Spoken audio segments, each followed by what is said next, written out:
अस्सलाम वालेकुम। उम्मीद है कि आप सब खैरियत से होंगे। आज मैं पाकिस्तान की अफवाज, सिविल हुकूमत, जो करंट गवर्नमेंट है, सूबाई हुकूमतें, तमाम मीडिया, सहाफ़त और इंटेलेक्चुअल स्पेस के अंदर जो चीयर लीडर्स थे गाज़ा पीस प्लान के, ट्रंप के, उनको मैं मुबारकबाद पेश करना चाहूँगा। मुबशर लुकमान साहब, अबसार आलम साहब, इसहाक डार साहब, हुसैन हक्कानी, इतनी अजीम हस्तियों की सफ़ में खड़े हैं आप। मुनीब फ़ारूक, मुशर्रफ ज़ैदी साहब, कामरान शाहिद साहब, इरशाद भट्टी, अल्लामा ताहिर महमूद अशरफ़ी, शमा जुनेजो साहिबा, मुशाहिद हुसैन सैयद साहब, डॉक्टर कमर चीमा साहब, बैरिस्टर अकील मलिक साहब और बैरिस्टर दानियाल चौधरी साहब। इस सारे असहाब को मैं बहुत बहुत तहे दिल से मुबारकबाद पेश करना चाहता हूँ कि जब से गाज़ा ट्रंप पीस प्लान बनाया गया है वो वैलिड भी हो चुका है और 91 लोग डेफिनेटली, और एस्टिमेट किया जाता है कि 100 से ज़ायद लोग सिर्फ मंगल की बमबारी से आज तक शहीद हो चुके हैं। और ये बमबारी का आगाज़ तब हुआ जब प्राइम मिनिस्टर नेतन्याहू ने डिमांड किया कि पावरफुल स्ट्राइक्स की जाए गाज़ा के ऊपर। ये दो लफ्ज़ उसने बोले थे और एक बहाना बनाया था, जवाज़ बनाया था कि मज़ाहमती तहरीकों की वो जो मज़ाहमत की कार्रवाइयाँ होती हैं उसके अंदर हमारा एक सिपाही कत्ल हो गया। कौन सा सिपाही, कैसे सिपाही कत्ल हुआ, इसके बावजूद कि हमास और मुख्तलिफ जो जमातें हैं वहाँ पे उन्होंने डिनाई किया कि हमने कोई ऐसी वायलेशन नहीं की सीज़ फायर की, हमारे ये फेवर में नहीं जाती। और पता यही लगता है कि इजराइल सीज़ फायर को हज़म नहीं कर पा रहा, बर्दाश्त नहीं कर पा रहा। लेकिन इसके बावजूद हमारे यहाँ चीयर लीडिंग ऐसी की गई, उस जब वो आए, वो 20 नुकात, 21 नुकात जिस पे कभी इत्तेफाक ही ना हो सका कि उसके एक्चुअल नुकात क्या हैं, नंबर एक। नंबर दो, जब वो किए गए और बाद में नेतन्याहू ने उसमें अमेंडमेंट भी कर ली, तब भी हमने डंडोरा पीटना ना बंद किया। शर्म हमारे यहाँ तब जाके आई जब हम प्रेसिडेंट डोनाल्ड ट्रंप के सामने शर्म शेख के अंदर हमारे प्राइम मिनिस्टर ने वो एक कसीदा पढ़ा था। उस कसीदे के बाद जब पीआर नेगेटिवली पढ़ी तो नून लीग और हमारी स्टेट और हमारे जो चीयर लीडर्स होते हैं एकेडमिक्स, उन्होंने रियलाइज़ किया कि मेरे ख्याल है इसके बारे में बात ही करना बंद कर देते हैं। और एक नया बहाना खुल गया, टीएलपी और दी मोरालिटी ऑफ पॉलिटिकल बैनिंग और ब्लेसमी पॉलिटिक्स और ये और फलान। उसमें जब आवाम की अटेंशन बट गई तो इन्होंने जिक्र करना ही बंद कर दिया गाज़ा पीस प्लान का। लेकिन आज उसका रिपोर्ट कार्ड, आमतौर पर 6 महीने साल लगते हैं रिपोर्ट कार्ड आने में, उसका एक हफ्ते के अंदर अंदर रिपोर्ट कार्ड आ गया और 100 से ज़ायद हमारा मुसलमान भाई बहन बच्चा शहीद हो गया। इसमें एक सहाफ़ी फिर शामिल है। कोई जवाब नहीं, कोई जवाब ना ना यूज़र्स की तरफ से, ना व्यूअर्स की तरफ से तलब किया जाएगा, इंसाफियों और इंटेलेक्चुअल्स की तरफ से। ना आप कमेंट में इनसे सवाल पूछेंगे, ना कोई अदालत इनसे सवाल पूछेगी, ना कोई किसी पार्लियामेंट्री प्रोसेस से तो हमने अप्रूव ही नहीं किया था पीस प्लान को। हमने यूनिलैटरली, हमारी स्टेट ने फैसला किया कि अब हम डोनाल्ड ट्रंप के साथ हैं इसके ऊपर। तो इसी तरह यूनिलैटरली इन लोगों के कभी सवाल नहीं पूछे जाएंगे कि हाँ भाई तुम क्यों इतना उछल उछल के कह रहे थे कि बड़ा शानदार प्लान था ये। इसी तरह मुल्क में चलता रहेगा। हम अपनी foreign policy at the whims and wills of power corridors बनाते जाएंगे और इसी तरह हम मुंह की खाते रहेंगे सारी दुनिया के अंदर। मेरे ख्याल में उस परफॉर्मेंस के बाद कोई अगर 50-100 बिलियन डॉलर ना आते हमारे मुल्क के अंदर, या हमारा पासपोर्ट टॉप 10 रैंकिंग में ना आ जाता, कुछ तो मिलना चाहिए था ना। ये मैं सार्केस्टिकली कह रहा हूँ बाय द वे। ना कुछ मिला, ना कुछ पाया, और उसके बदले में क्या जी, क्या क्या वो चीज़ है जो हमें अट्रैक्ट कर रही है। मैं आपको दिखाता हूँ क्या वो अपील है हमारी, जिसके पीछे हम मरे जा रहे हैं और मुसलमान भाइयों को सौदा कर रहे हैं। US president Trump says he threaten to impose 250% tariffs on Pakistan and India. उन्होंने कहा कि 7 जहाज शूट डाउन हुए थे। उन्होंने कहा कि शहबाज शरीफ और chief army staff Asim Munir great guys. फिर उन्होंने कहा कि पाकिस्तान इंडिया की लीडरशिप को मैंने बता दिया कि ट्रेड नहीं होगा अगर तुम जंग करते रहोगे। फिर एक और जगह स्टेटमेंट दी डोनाल्ड ट्रंप ने कि 7 ब्रांड न्यू ब्यूटीफुल प्लेन्स वर शॉट डाउन, और उसने एक नया जैब लिया मोदी की तरफ।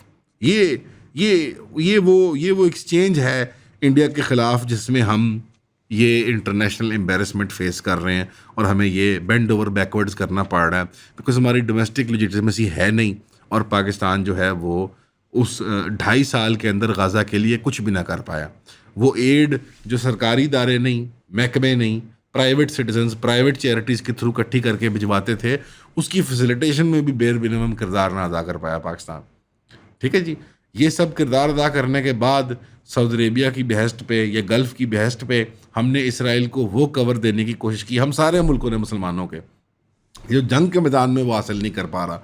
सारे बार बार कह रहे हैं, कभी डोनाल्ड ट्रंप कहता है, कभी मार्को रूबियो कहता है, कभी लिंडजी ग्रैहम कहता है कि नहीं नहीं हमास से मुकाबला करना, वो तो छोटी सी एक जमात है, मुज़ाहमतकार जो है वो तो बड़े छोटे से गिरोह हैं, वो पीस प्लान का बिल्कुल छोटा सा हिस्सा हैं, उन्हें बिहेव करना चाहिए, वो ज़िंदा रहना चाहते हैं तो वो बिहेव करें। डोनाल्ड ट्रंप खुदाई दावा करते हुए ये कहते हैं कि अगर वो टर्मिनेट नहीं होना चाहते, अपनी जानों से हाथ नहीं धो बैठना चाहते, क्योंकि वो यकीनन ज़िंदगी मौत के फैसले डोनाल्ड ट्रंप साहब करते हैं, ऐसे अपना वो तासुर देने की कोशिश करते हैं। ये सब तासुर देते हुए मुझे ये बताएं, इतनी बकवास तो आप सब कर लेते हैं हमारे बड़े बड़े मगरबी लीडर, तो 2.5 साल में जान खलासी क्यों नहीं कर पाई इसराइल उन मुज़ाहमती तहरीक और हमास से? क्योंकि वो नहीं हरा सकते उनको। वो एक फेल्ड मिलिट्री हैं, उन्होंने साबित कर दिया मैदान के जंग के अंदर कि हम नहीं जीत सकते। एक vastly outnumbered, outarmed, out technologied force को हम नहीं होम टर्फ पे हरा सकते। हमें सिविलियन लाखों की तादाद में मारने पड़ते हैं। हम 10 हज़ार सिपाहियों तक पहुंचने के लिए उन्हें लाखों आदमी मारने पड़ते हैं। आप इस तरह इमेजिन करें कि किसी टाउन की, कोई बैरियर टाउन, कोई डिफेंस टाउन, कोई टाउनशिप, कोई लिबर्टी चौक, कोई छोटे से मोहल्ले की पट्टी के अंदर लड़ाई हो रही है और उनसे ये 50-60 हज़ार आदमियों की मुज़ाहमती फोर्स नहीं हराई जा रही, शिकस्त दी जा रही। और ये खुद मानते हैं अपनी रिपोर्ट्स के अंदर कि जितने डे 1 के ऊपर थे, आज उतने ही रिक्रूटमेंट्स और ट्रेनिंग्स के ज़रिए उतने ही बंदे वो लेवल पे खड़ी है उनकी फाइटिंग फोर्स। आप उस मिलिट्री डिफीट और इंटरनेशनल एम्बेरसमेंट जिस एक अमल ने 2.5 साल के पूरी दुनिया के अंदर उसकी स्टेटस दुनिया की आवाम की नज़रों में चेंज कर दिया, आप उसके लिए डिप्लोमेटिक कवर प्रोवाइड करने पहुंच गए हैं वहाँ पे। और अभी भी हमारी लीडरशिप सारी मिडल ईस्ट के अंदर फैली हुई है, क्योंकि मिडल ईस्ट के अंदर पैनिक है।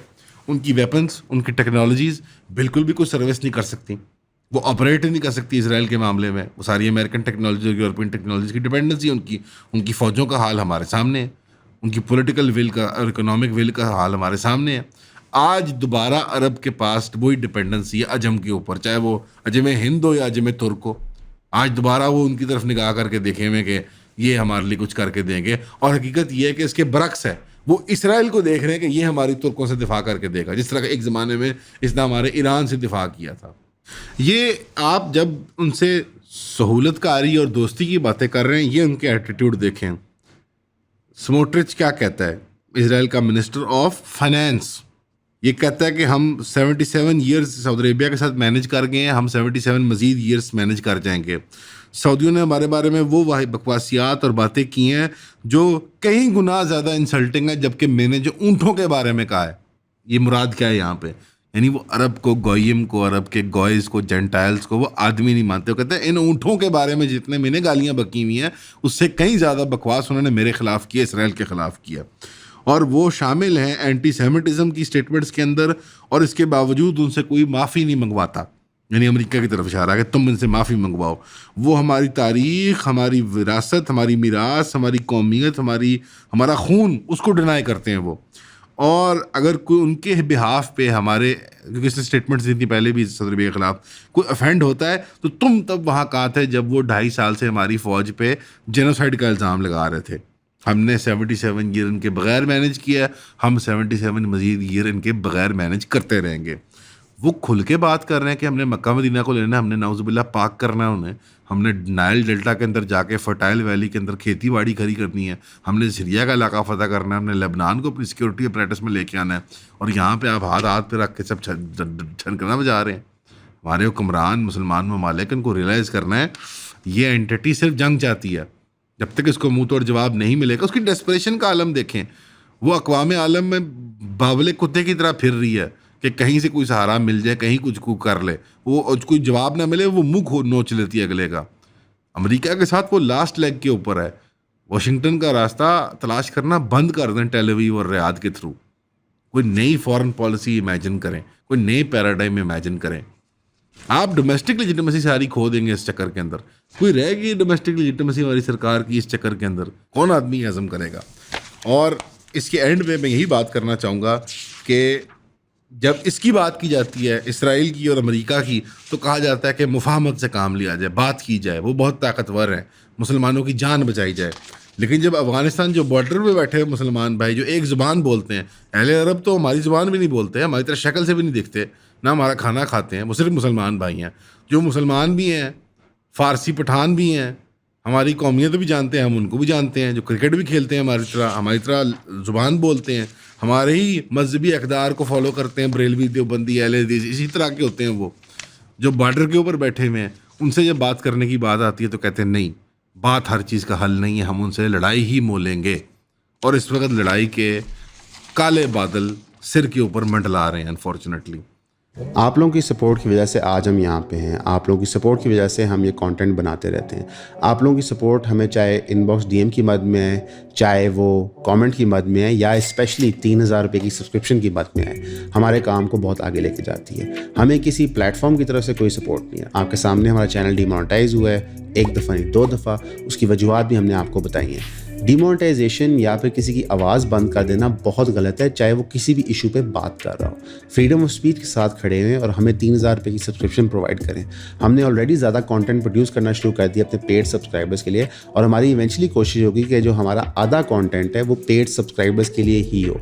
तो ईऑन फैमिली का पार्ट बने, 3000 रुपये दें, सब्सक्राइब करें। तो ये अंधेर बादल जो हैं, काले बादल जो हैं जंग के, ये हमारे सर के ऊपर मंडला रहे हैं। लगता ये है कि पाकिस्तान अफगानिस्तान की टॉक्स इस्तांबुल की फेल कर चुकी हुई। ये तारड़ साहब की तरफ से स्टेटमेंट आई है, लेकिन मुबशर ज़ैदी साहब एक साफ़ी हैं, उन्होंने ये भी एक मुबैना खबर दिया कि लगता यह है कि तालिबान ने एक और राउंड रिक्वेस्ट करके मुफाहमत और सुलह का रास्ता इख्तियार करने की कोशिश की है। लगता यही है कि TTP BLA का मुद्दा हो, ISIS खुरासान का मुद्दा हो, अफ़गान ट्रांजिट ट्रेड का मुद्दा हो, कुछ इंडिया पाकिस्तान, कुछ इंडिया अफ़गानिस्तान की दोस्तियों के मसाइल हों, इन चक्करों के अंदर लगता है ये खुदा ना खास्ता मेरे मुंह में खाक, ये मामला ख़राबी की तरफ जा रहा है। अल्लाह ना करे इस तरह जाए, लेकिन आप इस सारी तमहीद के बाद ये समझ लें कि इसराइल के मामले में इतनी डरपोकी हम दिखाते हैं, सारे मुसलमान मुल्क दिखाते हैं, सारे भाई इल्ला माशाल्लाह। ईरान, यमन को इससे वो यमन की भी वो हूती कंट्रोल्ड एरिया को इसमें वो हासिल है, एक्सेप्शन हासिल है, बाकी किसी को नहीं है। हम सब डरपोकी के आलम उसमें रहते हैं क्योंकि अमेरिका बहादुर पीछे खड़ा है। इसराइल बताते खुद तो कोई एंटिटी है नहीं, पीछे अमेरिका का ही मसला है।